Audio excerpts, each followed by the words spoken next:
Assalamualaikum warahmatullahi wabarakatuh. Selamat pagi, salam sehat untuk kita semua. Hari ini kita kembali belajar Al-Quran Hadis kelas 9. Kita masuk ke bab 2 yang membahas tentang meraih berkah dengan sikap jujur dalam muamalah. Oleh karenanya, ada kompetensi dasar dan indikator yang harus anak-anak capai dalam pembelajaran ini. Yang pertama, yaitu kompetensi dasar 1.2, menerima kebenaran isi kandungan Al-Quran tentang jujur. Indikatornya adalah meyakini kebenaran, juga mengikuti kebenaran isi Al-Quran tentang perintah jujur. Kemudian, kompetensi dasar yang kedua, mengamalkan sikap jujur dalam kehidupan sehari-hari. Indikatornya apa? Itu menampilkan perilaku jujur, membiasakan bersikap jujur, dan menunjukkan perilaku jujur dalam kehidupan sehari-hari. Kemudian,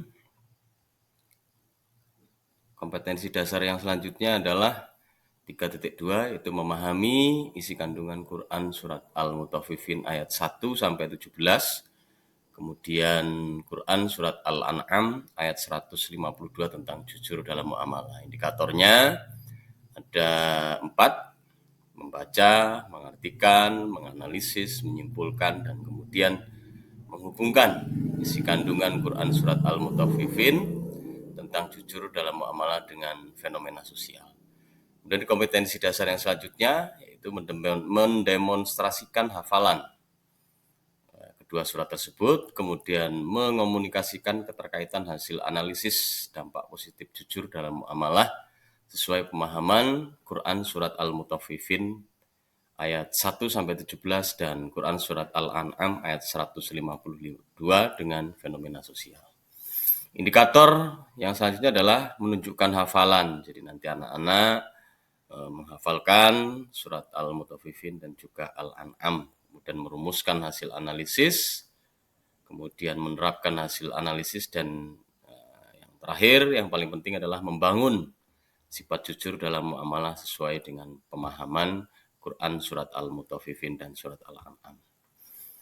Kemudian indikator pencapaian agar peserta didik ini dapat memahami, yang pertama, dapat menerima kebenaran isi kandungan Al-Quran dengan jujur, mengamalkan sikap jujur, kemudian memahami isi kandungan dari kedua surat tersebut, kemudian mendemonstrasikan hafalan surat Al-Mutaffifin ayat 1-17, kemudian juga surat Al-An'am ayat 152.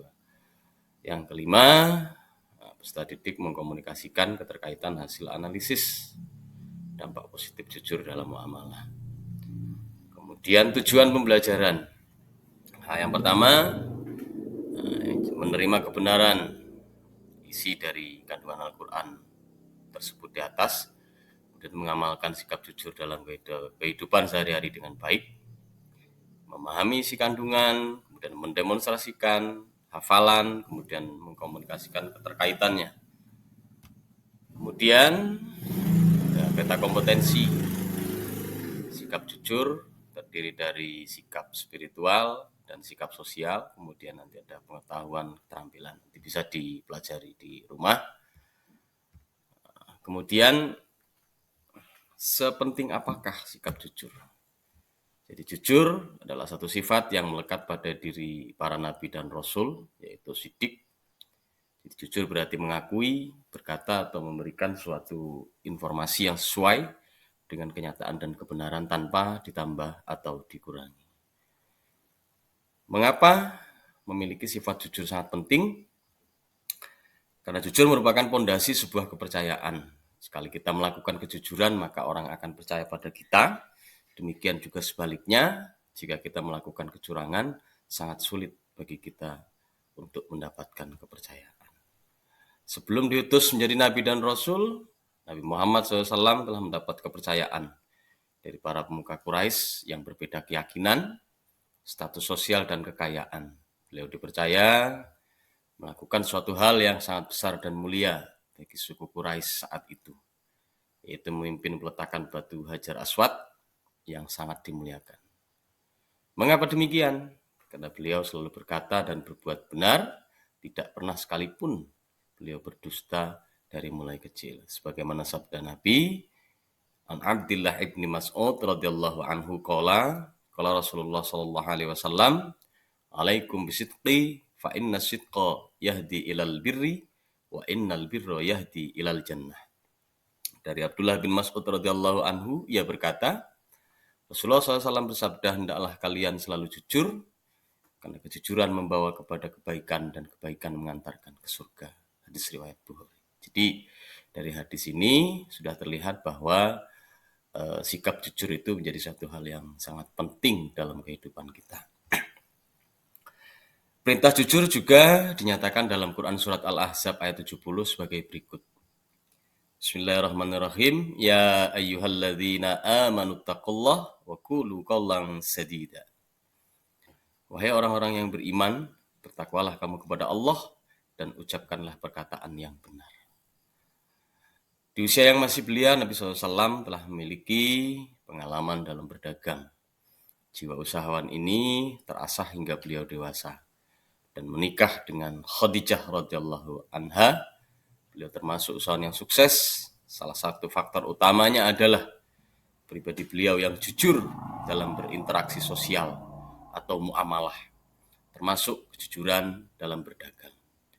Hal ini sangat berlawanan dengan tradisi bangsa Arab saat itu, di mana kebohongan sudah mentradisi, terutama dalam hal berdagang. Sikap jujur dalam muamalah apa saja yang perlu kita tunjukkan? Yang pertama, sikap muamalah dalam jujur dalam muamalah adalah secara bahasa, jujur itu artinya sidik. Kemudian secara istilah, jujur adalah kesesuaian atau kebenaran dari perkataan dan perbuatan yang sesuai dengan kenyataan. Muamalah dapat diartikan sebagai hubungan manusia dengan manusia yang diatur oleh syariat Islam dalam interaksi sosial, baik itu ekonomi, sosial, maupun politik. Jujur dalam muamalah adalah sikap yang mencerminkan kepribadian seorang muslim sejati, antara lain tidak pernah menipu, memalsukan, dan berkhianat kepada siapapun, termasuk kepada non-muslim. Dalam melakukan jual beli, tidak melakukan kecurangan dengan mengurangi atau menambah takaran dan timbangan. Indikator jujur itu apa saja? Bisa kita lihat sebagai berikut. Yang pertama, berkata benar meski orang lain tidak setuju.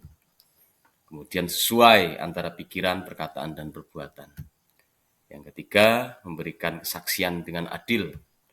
Kemudian yang keempat, mempercayai dan membenarkan ajaran Allah dan Rasul-Nya. Yang kelima, taat kepada perintah Allah dan larangan Allah. Kemudian yang keenam, menepati janji.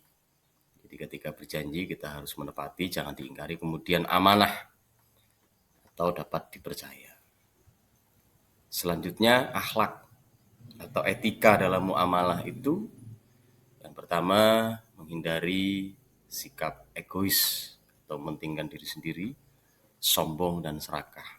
Kemudian hargai dan hormati hak dan kebebasan orang lain.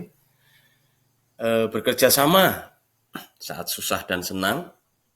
Kemudian patuhi peraturan dalam setiap perjanjian. Membeli secara sopan dan seperlunya. Dan yang keenam, tidak menipu atau berbohong. Yang ketujuh, pahami setiap transaksi yang dilakukan. Kemudian hindari transaksi yang tidak sesuai syariat Islam. Yang kesembilan, memberi toleransi itu bagi yang kesulitan membayar hutang. Dan kita kalau punya hutang, jangan menunda-nunda untuk membayarnya jika mampu. Dan tidak menjual barang yang dilarang. Baik itu yang dilarang oleh syariat agama maupun yang dilarang oleh undang-undang negara. Kemudian pakailah alat ukur atau timbangan yang benar. Jadi itu indikator jujur. Kemudian yang selanjutnya silahkan dikerjakan, ada tugas mandiri. Yang pertama, apa pengertian jujur menurut istilah. Kemudian yang kedua, mengapa jujur menjadi satu hal yang penting dalam kehidupan. Yang ketiga, yang dimaksud dengan jujur dalam muamalah adalah apa? Silahkan nanti dijawab. Yang keempat, sebutkan 3 indikator jujur. Dan yang terakhir, bagaimana kita beretika atau berakhlak dalam muamalah. Jadi demikian anak-anak sekalian pertemuan kita yang pertama, nanti kita lanjutkan pada pertemuan kita yang kedua. Jadi terima kasih, mudah-mudahan bermanfaat, semoga bermanfaat. Kita berjumpa lagi pada pertemuan yang kedua. Terima kasih. Assalamualaikum warahmatullahi wabarakatuh.